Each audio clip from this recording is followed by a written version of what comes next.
Welcome to another in our series of Kehillat Israel podcasts. This is a recording of Rabbi Amy Bernstein's weekly Friday morning Torah study.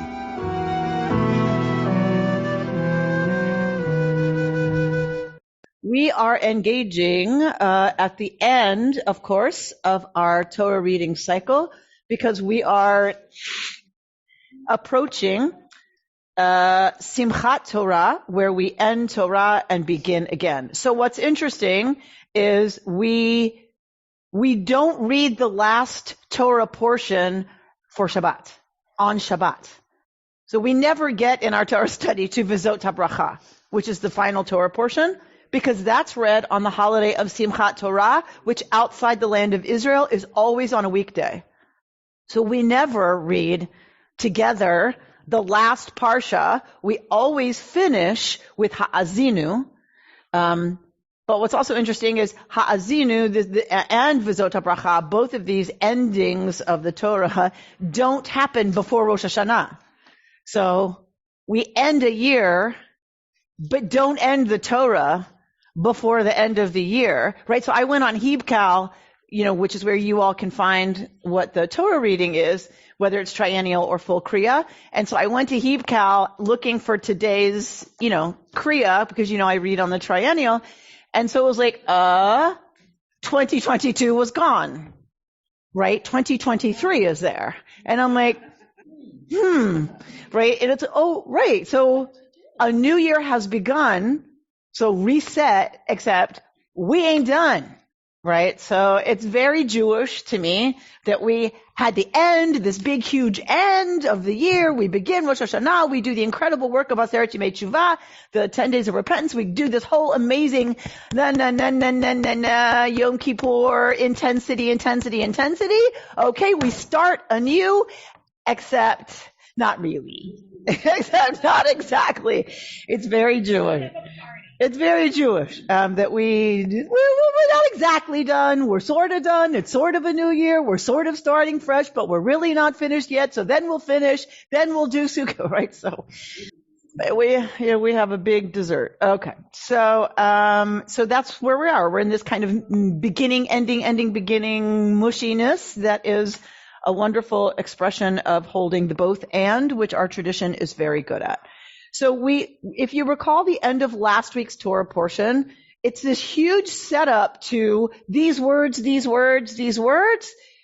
poem, and then boom, the parsha's done, right? So the whole build up from last week was to these words, the words of this shir, the words of this poem, the word for poem and the word for song are the same word in Hebrew. Shir means both poem and song. And so lots of people want to argue about, was it musical? Was it not? Poetry and song are not different in Hebrew, which I find wonderful, right? Because really songs are poetry unless they don't have words, right? A song with words is really about the poetry that the writer is communicating as well as the music. Okay. So we are going to look at that poem. So Elena, get ready. We're going to look at that poem and then we are going to talk a little, and we're going to talk a little bit because we started it last week, and we just didn't go there. So I'm going to go there this week. We're going to talk a little bit about Moshe, David Russo.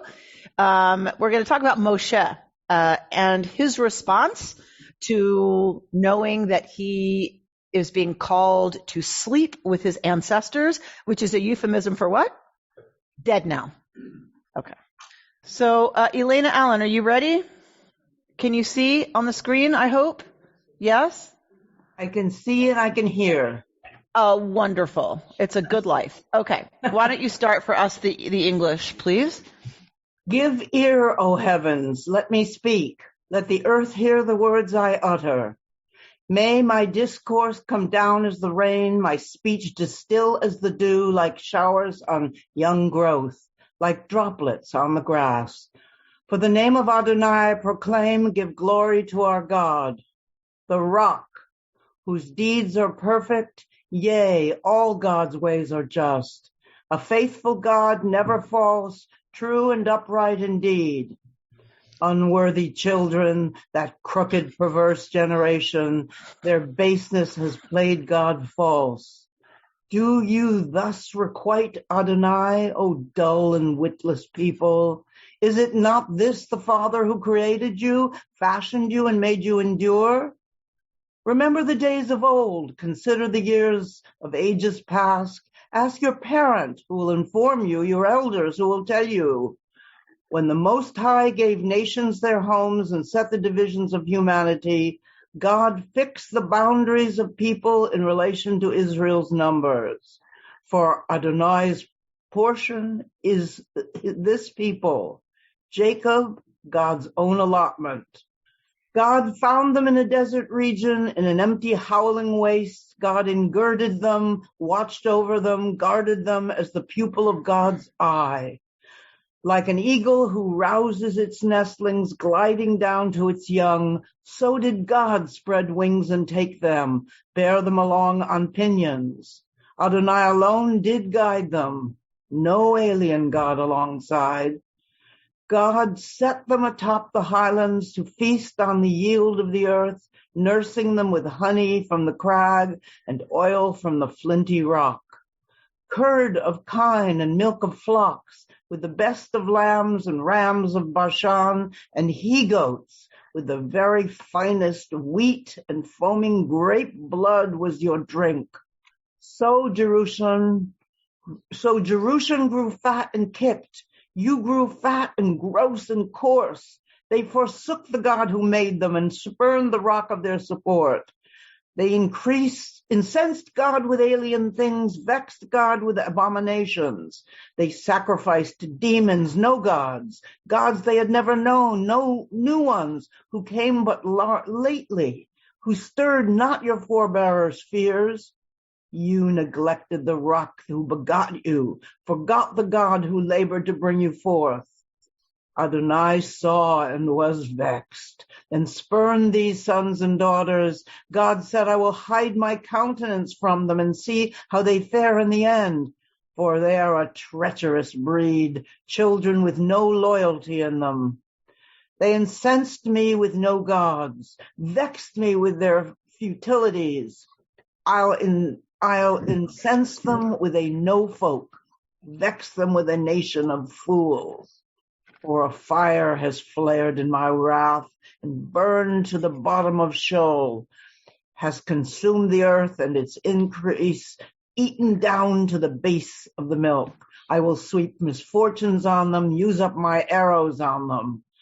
Wasting famine, ravaging plague, deadly pestilence, and fanged beasts will I let loose against them, with venomous creepers in dust.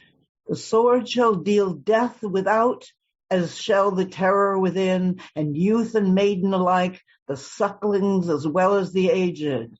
I may have reduced them to naught, made their memory cease among humankind. But for fear of the taunts of the foe, their enemies who might misjudge and say, oh, our own hand has prevailed. None of this was wrought by Adonai. For they are a folk void of sense, lacking in all discernment. Were they wise, they would think upon this, gain insight into their future. How could one have routed 1,000 or two, put 10,000 to flight, unless their rock had sold them? Adonai had given them up, for their rock is not like our rock in our enemy's own estimation, and the vine for them is from Sodom, from the vineyards of Gomorrah. The grapes for them are poison, and bitter growth their clusters. Their wine is the venom of asps, the pitiless poisonous vapors. Lo, I have put all away, sealed up in my storehouses. To be my vengeance and recompense at the time that their foot falters, yea, their day of disaster is near, and destiny rushes upon them. For Adonai will vindicate God's people and take revenge for God's servants upon seeing their might is gone, and neither bond nor free is left. God will say, where are their gods, the rock in whom they sought refuge? Who ate the fat of their offerings and drank their libation wine? Let them rise up to your help, and let them be a shield unto you. See then that I am the one. There is no God beside me. I deal death and give life. I wounded and I will heal. None can deliver me from my hand. Lo, I raise my hand to heaven and say, as I live forever, when I whet my flashing blade and my hand lays hold on judgment, vengeance will wreak on my foes. Will I deal to those who reject me? I will make my arrows drunk with blood, and my sword devours flesh, blood of the slain and the captive from the long-haired enemy chiefs. O nations, acclaim God's people, for he'll avenge the blood of his servants, wreak vengeance on his foes, and cleanse his people's land. Moses came together with Hosea, son of Nun, and decided all the words of this poem in the hearing of the people. And when Moses finished reciting all these words to all Israel, he said to them, take to heart all the words which I have warned you this day. Enjoin them upon your children, that they may observe faithfully all the terms of this teaching. For this is not a trifling thing for you. It is your very life. Through it, you shall long endure on the land that you are to possess upon crossing the Jordan. That very day Adonai spoke to Moses. Ascend those heights of Abarim to Mount Nebo, which is in the land of Moab facing Jericho, and view the land of Canaan, which I am giving the Israelites as their holding.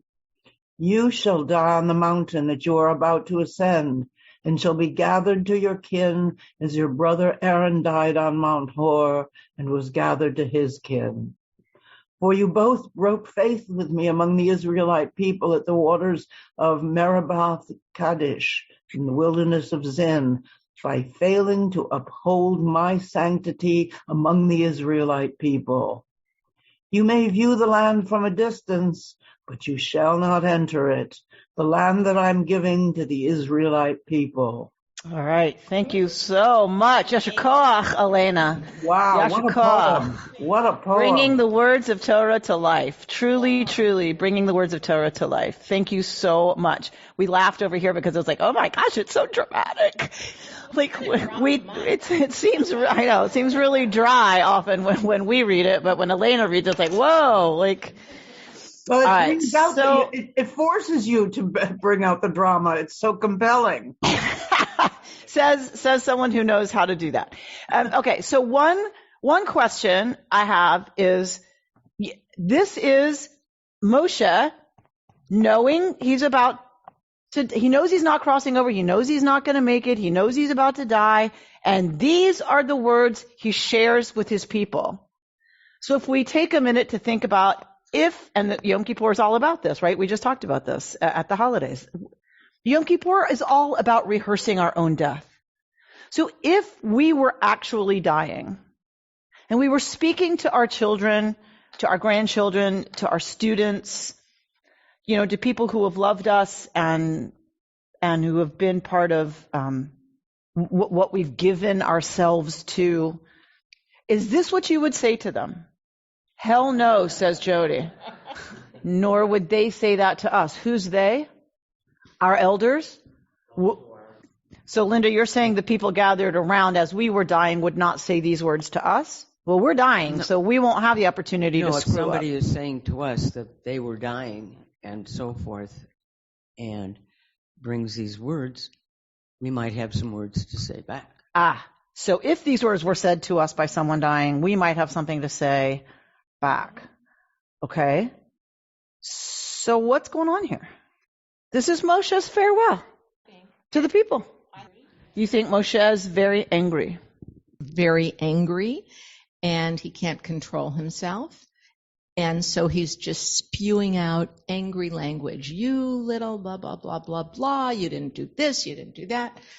Because I think he's really upset with himself that he cannot go. Well, upset with Adonai that he cannot go. So interesting. You say he's upset with God that he can't go in, and yet this is tziduk hadin. This is the language that we get for Jewish funerals, by the way. Tziduk hadin, the rock whose ways are always just. We say this at, well, we don't say it, but traditionally this is said at a Jewish funeral at the grave. Tziduk hadin, the tzur, our rock, his ways are always just as we're putting someone we love in the ground.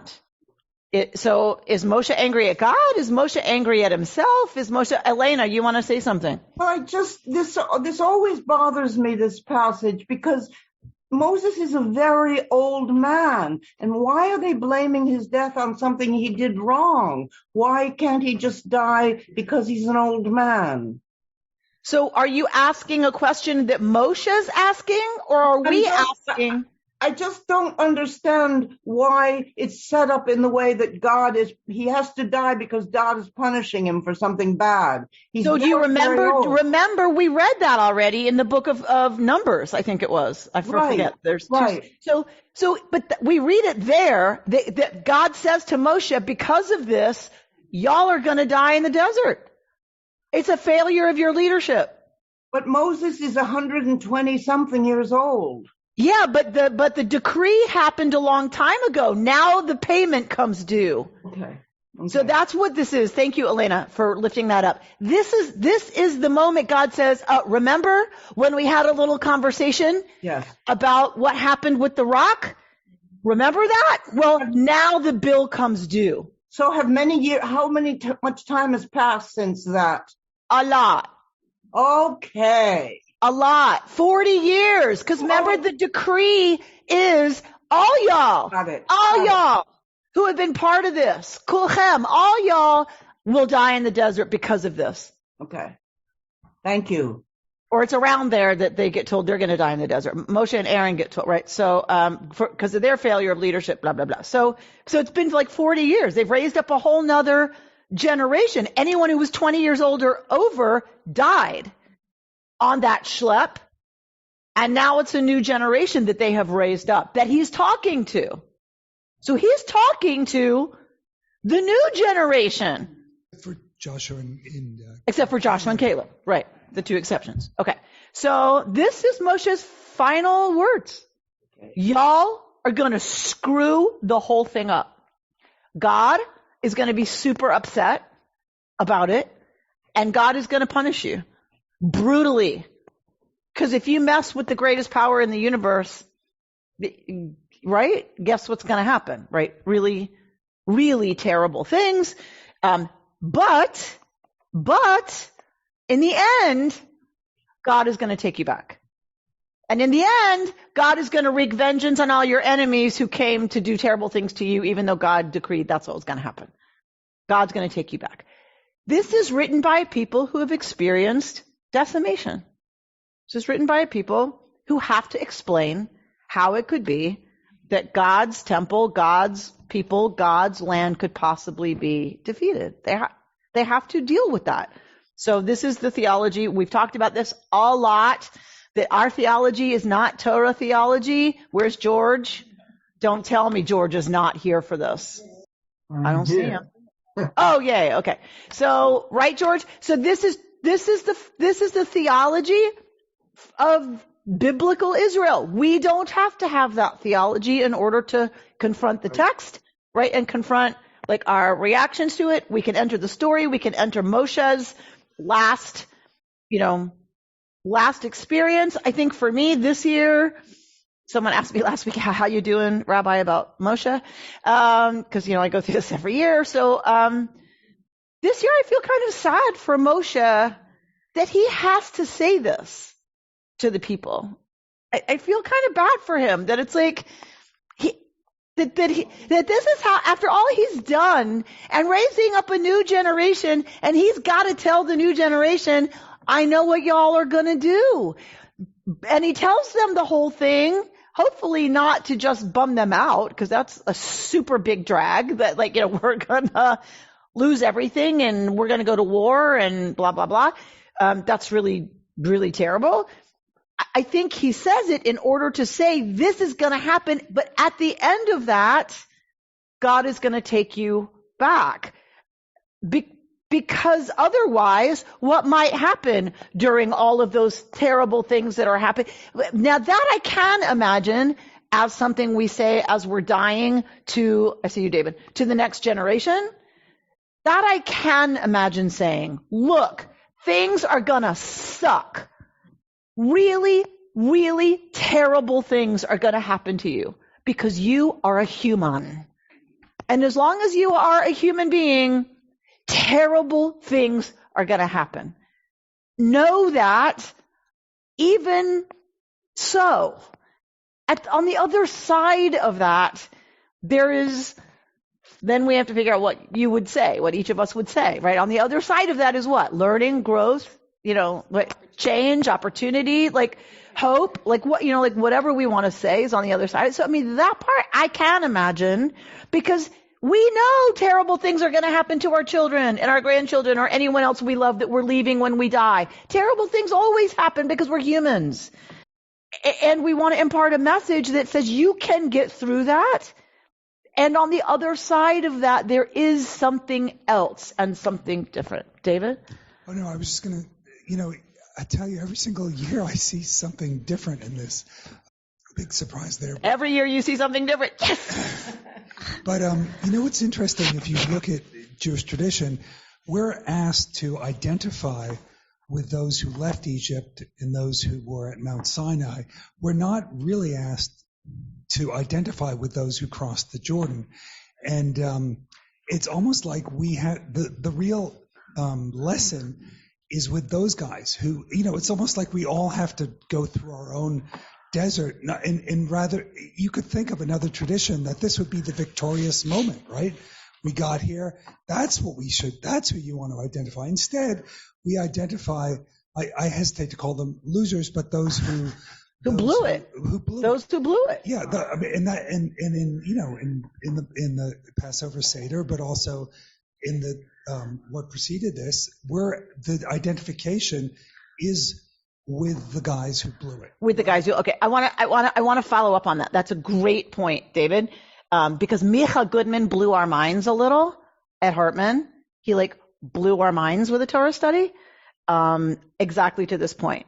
Micha Goodman points out that we have holidays for all of these historical parts of our experience, right? Part of our tradition from creation, which is Rosh Hashanah. We have creation. We have the Exodus from Egypt, which is, what is it called? Passover, right? Pesach. Thank you. So we have all of these, Sukkot, the schlepping through the desert. We have all of these celebrations about our historical arc, except which big event do we not have a holiday for? Oh yeah, entering the promised land. We do not have a victory holiday of we took over the land, we kicked the Canaanites' butts, and it's ours now, woohoo! We don't have that holiday. We do not celebrate that. So he started there. He said Torah in our festival cycle does not include any kind of commemoration of taking the land, of inheriting the land, of taking possession, of establishing, right, the nation of Israel. Then he shows us the book of Joshua, and he goes further a little past the book of Joshua, and he takes us into a conversation about texts that most of us don't look at, which Judith Ubik reminds us of all the time. We don't look at kings. We don't look at, the prophets. So we don't read the texts where we take the land, blah, blah, blah, blah, blah, blah. And then what happens? Something goes on. The kingdoms split. Now there's tension between the kingdoms. The powers that be are coming in. Assyria crushes the north. Right now everyone flees to the south. And then people have to flee because of internal awfulness. People have to flee. Where do they go? You'll have to read it for yourself. But where do they go? I'll give you a little hint. They go south. Where do they go?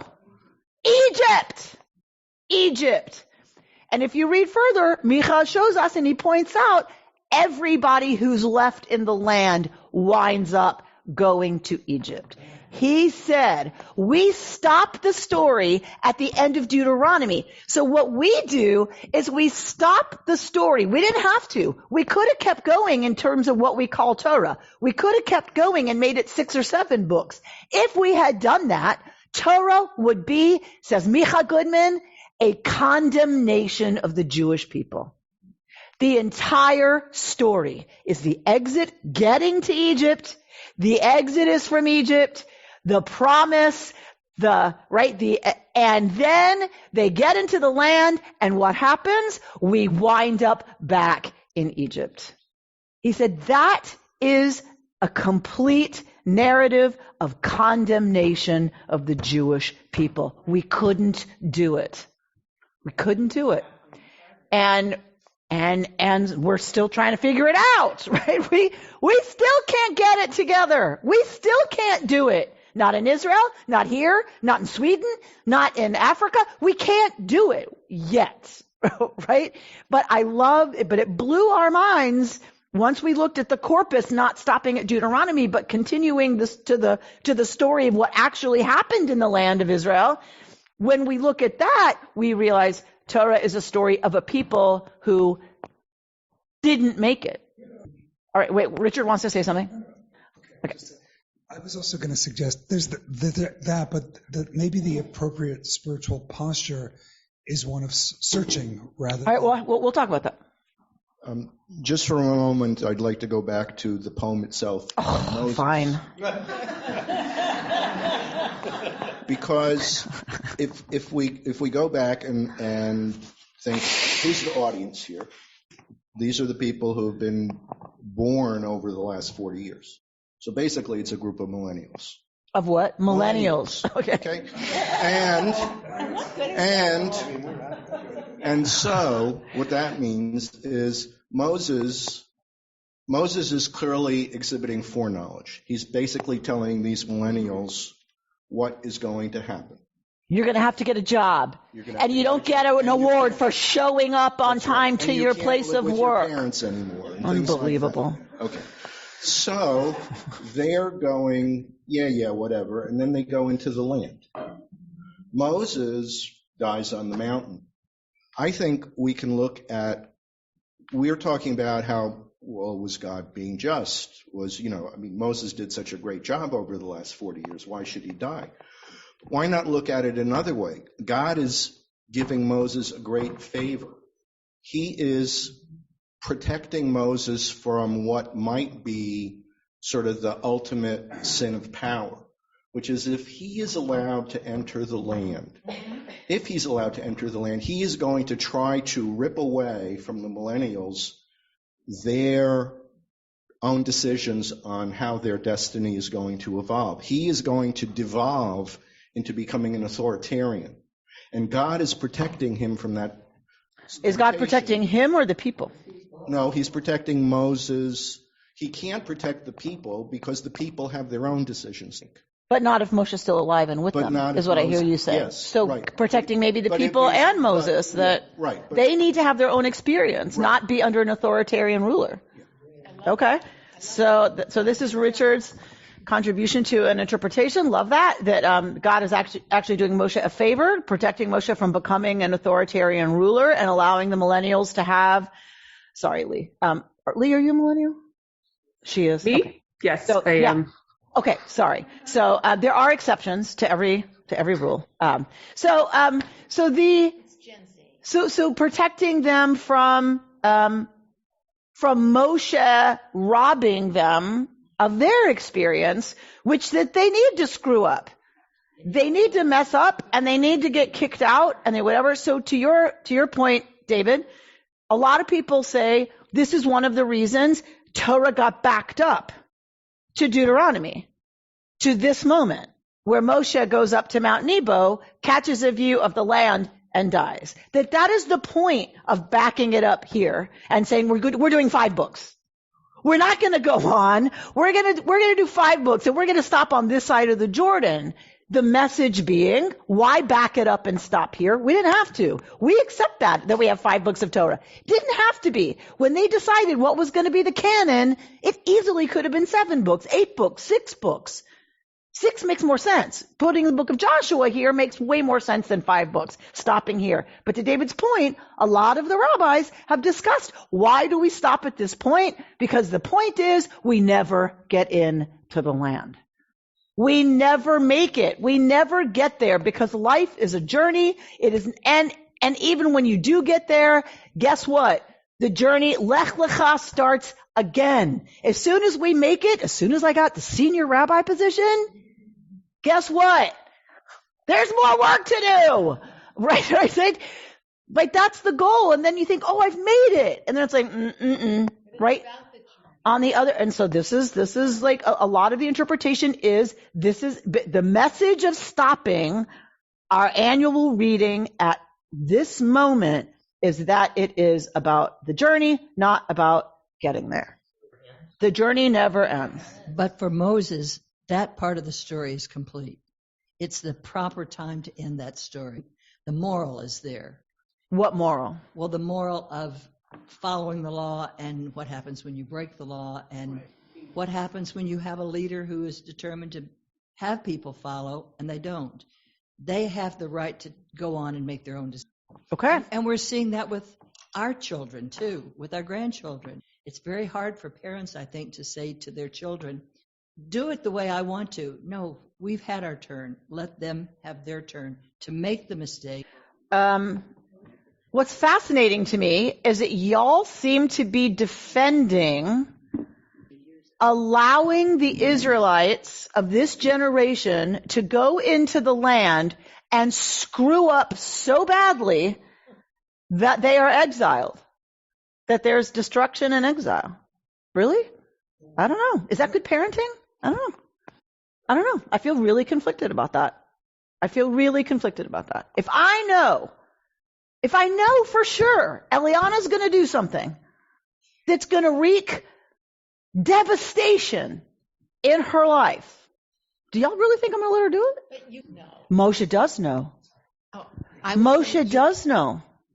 He does know. If she starts heroin, really? I'm not dragging her to a clinic? Really? What are you going to do? I'm going to drag her to a clinic. I'm just saying, I'm curious that the response is, this is a good thing. Moshe has to let them go. He has to let them screw up. He has to let them be exiled and everything get destroyed and their children be carried off. What makes you think? No. What makes you think you can intervene? What? Because that's my job. Well, your job is to think, but not. My job is to do what I can. Now, I have to know what I can and what I can't. But I'm not saying it's right or wrong. I'm finding it interesting that everyone's like, oh, they have to go and do their journey and I think God has said what Moshe can and can't do. And I think God has said, you don't get to save them. You may want to, but you don't get to. All right, can someone hit a button down, please? Yes, Turkey. Mehmet. Yeah, but by the time the story was written, it was post-exilic anyway. So it had already happened. And by the time the writers summarized all of that, there had already been 1,000 or 2,000 years of Jewish experience around. And they were pretty realistic about how human beings behave. They were realistic about that every single new human being or every single new Jew is going to try making a mistake by him or herself. Say that last part again. I can't hear you exactly.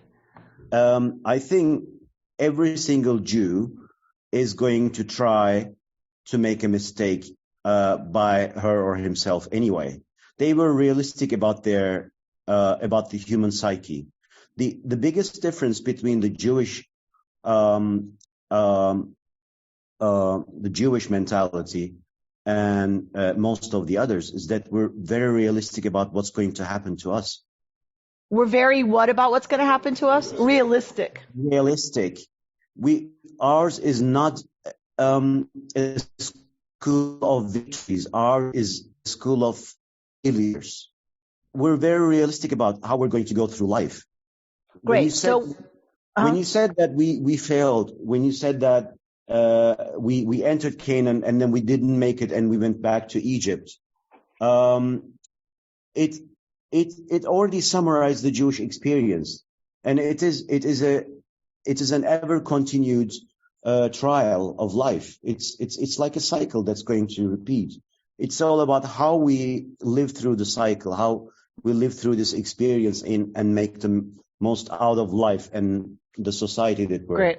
All right, thank you, Mehmet. So what you're reminding us is that this is written by people who experienced this history. This is not written by a fantasy author who's saying how it should be. And so you're reminding us, which I remind us all the time because it's important to remember, that Torah is written by real people who have had real experiences, who live in the real world, and Torah is about how the world should be, but doesn't pretend that that's how it is.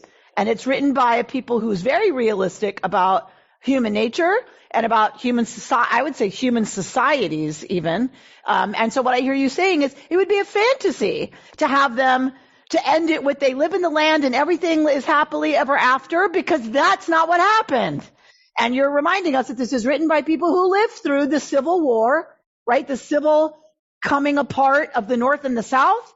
And then because of that weakening of both states, Assyria conquers the North, and then eventually Judah can't stand against, right, the powers of the time, and then Judah falls, and all those people wind up going to Egypt. And so we have a return to Mesopotamia, right, the Babylonian exile. So this is what I just want to say this one thing about what Micha said. Micha Goodman reminded us, where did Abraham leave from? Mesopotamia, one great empire. Where did the people of Israel leave from? Egypt, the other great empire of the time. We left both great empires to come to some teeny tiny little coastal nothing and got decimated and went back both to Mesopotamia and to Egypt. And he says, if you look at most stories of migration and you look at most stories of journeying, it's towards the big civilizations of the day. You come from the backwater and your journey is to the big, whatever, you know what I mean? Yeah. Thank you. But our story is the opposite. We leave both places, come to Israel, and then he reminds us, and the exile to Babylonia and the exile from Judah back to Egypt is the end of our story, because that's what happened. And that it would be a fantasy and would not serve the purpose of writing all of this and studying all. It wouldn't serve the purpose to make something up that isn't reality. Lisa. We talked before about control, and I think a big issue that we really don't spend enough time considering is what we do have control over and what we don't. Whether we're talking about AA, give me the knowledge to know what I can control and what I can't control, to really understanding in life that most things we don't have control of. And I think that's the heart of what's going on here. Except, I'm going to say, Torah, I wouldn't say that's the message of Torah. I would say Torah is saying you have a lot of control. You choose not to use it. You have control over whether or not you get exiled. You have total control over whether the nations of the world can conquer you or not. What do you have to do so that the nations of the world don't conquer you? Keep the covenant. Keep the deal. If you keep the deal and build a just society, this wouldn't happen. But y'all didn't do that. Just like your daughter, and there's a polemic here. That's the closer to your mouth, or they can't hear you. Closer to my mouth. Yes. Okay. There's a polemic here that he reads before he dies, and that is this is our organization. This is the way we look at the world, wherever we are in the world, wherever we end up. This is what we have to keep coming back to this book, because we don't have a land, we don't have a place to hold on to. We don't fight wars and have victories. We're just a people with an idea and a book. And that's all we have. So we have to just keep repeating it generation to generation. And that seems to me, that's why this is a beautiful passage. And really that is the end of Moses. That's all he has to say. And you screw up, the next generation, your daughter screws up, let's hope not. You put in whatever you can put in. And that's a lot of good stuff. And that sticks, I think. And it will stick with each generation, or they come back to it. So that's it. Yeah. That's what we got, right? That's reality. That's what we got. George, go ahead. Unmute though, George. You have to unmute. I love the hand gestures, but it doesn't help if we can't hear you. Yes, I talk with my hands. But You must be a Jew. yes, or Italian, one of the two. But I can't hear him. The question is, when did God destroy most of the people and Noah's Ark? Right, that was a punishment for all the evil. When did that occur in this history? When, you mean when in real history or when in Torah time? In Torah time. In Torah time, it happens in Genesis. So it happens before the birth of Avraham. Avraham is 10 generations from Noah. Oh, okay. Thank you. Uh-huh. Thank you. Okay. Yes. No, I just wanted to second. I think what you said is so interesting, that the real gift is what happened in the desert. It's not what happened in the, do you know what I mean? The real gift of Judaism, and the fact that's what, that we are sort of a people of kind of intellectual property rather than real estate. We're people of intellectual property, not real estate. I think we should put that on a bumper sticker. No, but it's like it's almost like you think that the real value is what occurred in the desert. Like that's our real asset. It's not what happened. So so David is saying what really we're a people about is what happened in the desert, not what happened when we got into Israel. But if you think about it, what happened in the desert is the same thing that happened in Israel. They screwed it up and they died in the desert. And then they have a new generation who goes into the land and screws it up and gets exiled, right? So yes, but it's also like this is the story. This is life. This is reality. We screw it up. And of course, then the tradition, and let's not forget, the tradition doesn't stop here. We stop here. The tradition does not. Where does the tradition go? Why did I just move all the way to the right of the screen? Okay. So it screws me up when everybody moves. So y'all don't come on and go off. So the tradition doesn't stop with we screwed it all up. Where does the tradition go? The tradition goes to Mashiach. The tradition goes to the Messianic age. The tradition goes to we're going to screw it up until we get it right. And Mashiach is part of longing for the time when we finally figure it out, and we don't have this pattern, that we don't keep having a generation that gets the instructions and doesn't follow them and gets schmeiced. The whole idea of Mashiach is that history is cyclical. Absolutely, we keep going through the same stuff, but that's paganism, that you just go through the same stuff over and over and over. And I'm not being critical. I'm just saying that is paganism, by the way. All of the rituals are to keep the cycle going.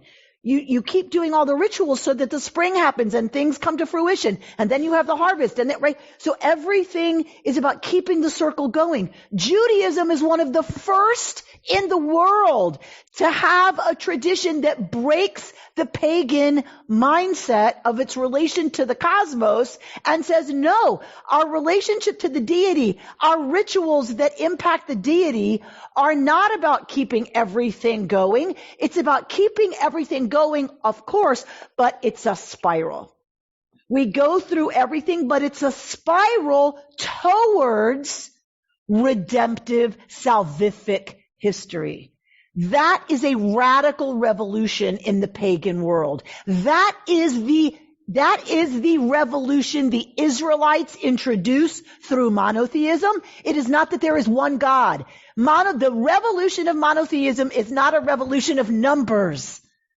That is not the point. The revolution of Israelite monotheism to the universe, to the world, to human societies is the idea that our relationship to the divine, drawing the divine into this world through us and our actions, is about, yes, keeping the crops growing and keeping the blessings flowing and all of that, with an idea of salvific history. That we will make progress towards the Messianic age.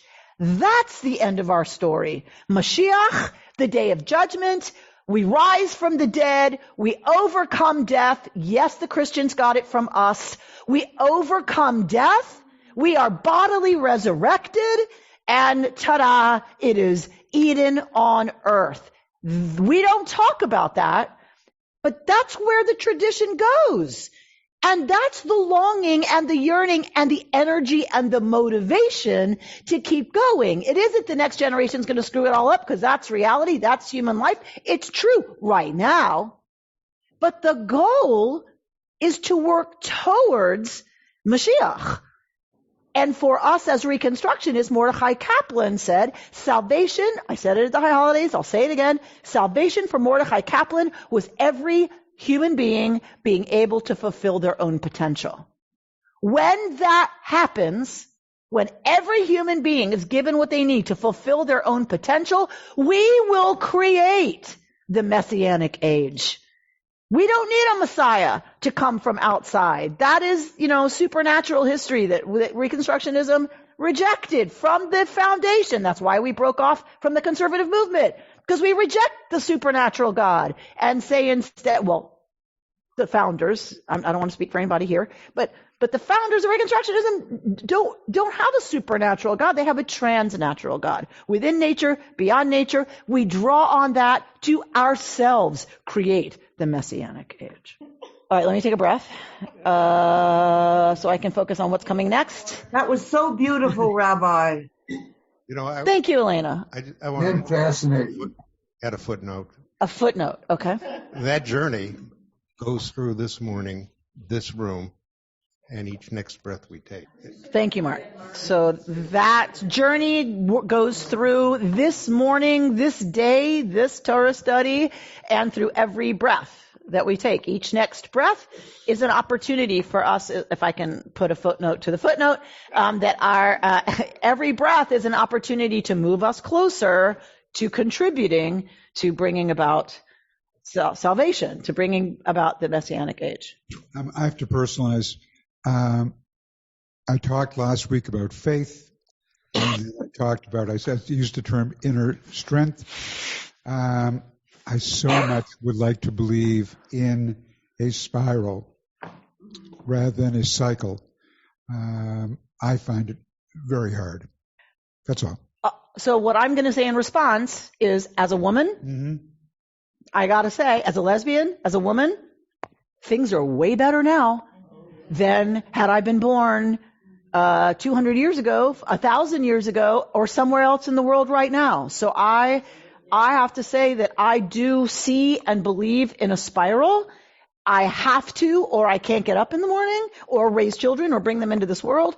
I do believe in a spiral. It's slow, and that means if you're talking about a circle, you're talking about going back, and then coming out, and then going back, and then coming out. But each back, hopefully, is not as back as what it was before. But if I didn't believe that there has been progress, that the arc of justice, however long it is, bends towards justice, or whatever it is, whatever that beautiful saying of King is, Martin Luther King, if I didn't believe that, I wouldn't get up in the morning. But I have to say, as a woman in particular, that I can read, that I am the leader of a community, would not have happened in previous times in history. I'm going to add a second footnote. And it's all about science, about medicine, about how the fact we can survive medically. And it's not all about science. It's about our minds engaging in the positive work. That's how science gets discovered. Science has always been here.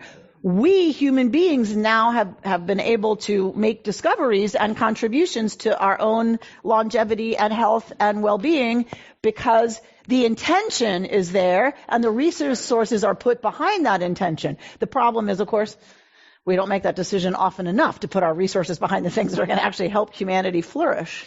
Isn't that the whole Yom Kippur ritual, too, of looking at ourselves in order to make that progress, to spiral up? Of course. Okay, so I had all this commentary prepared because I thought, wow, we'll read Haazinu, we'll read, and then we're going to get to Moshe's death and all this amazing commentary on Moshe's death, but that's not happening. I know, that's what I'm saying. Honey, I'm totally with you. We have 2 minutes left. I'm just saying. So we're not doing this, obviously. I brought it for you who are here, so I want you to take it and look over it. It's a wonderful discussion of the Midrashim about Moshe and his death and approaching his death. David Russo. It will be posted with the podcast, but because you brought up Moshe accepting his death, and I wanted to show you the process to that. And he does not accept his death in the Midrashim until the very, very, very end. And it's a beautiful end that he finally gets to acceptance and forgives the people, according to the Midrash. Right? Once he accepts his death, he forgives the people. So I want you to make sure to look at it, David, because it goes exactly to the conversation that we had last week. Linda? Oh, okay. Go ahead. You were going to speak. I understand. We need another paper here. But go ahead and speak. Oh. We're not doing this. I know that. Yeah, I'll give you one. But just say what you were going to say. Well, what I was going to say before all this conversation that started with footnotes and so forth. I mean, I've always thought of a lot of different things as a journey. And it's the journey that's the important part of it all, to me anyway. I mean, even when I used to take photographs with film and not know what it is until I got it developed, and some would be terrible, and I say, well, I have to go back to that place and take more photos. So that's what I'm going to say. Okay. Lovely. So that it's really about the journey, that's, okay. Love that. And that's the decision the Jewish people made. That is clearly the decision the Jewish people made by canonizing the 5 books and not 6, the 5 books and not 8. They made a decision. It's going to stop at the end of the people's journey. And then we know they're going to journey on, but it's going to stop. This is going to stop right here, and we won't have a holiday about taking possession of the land, going into the land. Our last holiday is Sukkot of the biblical year that begins with the Exodus. Our last holiday is this harvest festival of Sukkot, where all the stuff from Yom Kippur is supposed to be given the opportunity to enter, the way the rain and the dew is given the opportunity. The rabbis liken Sukkot to opening the cracks in the dry dirt. Right? The land of Israel has cracks, and it's really dry from the summer. And so Yom Kippur is all about allowing cracks to happen. And it's only when the cracks happen in that dry crust that the dew and the rain can go in and result in harvest and growth. So may it be for us. So may we this Sukkot allow all of that amazing dew and rain and good stuff from the high holidays to enter, so that we might contribute to our own growth and the growth of salvific human history. You've been listening to Rabbi Amy Bernstein's Friday morning Torah study from Kehillat Israel in Pacific Palisades, California. For more information, go to our website, www.ourki.org.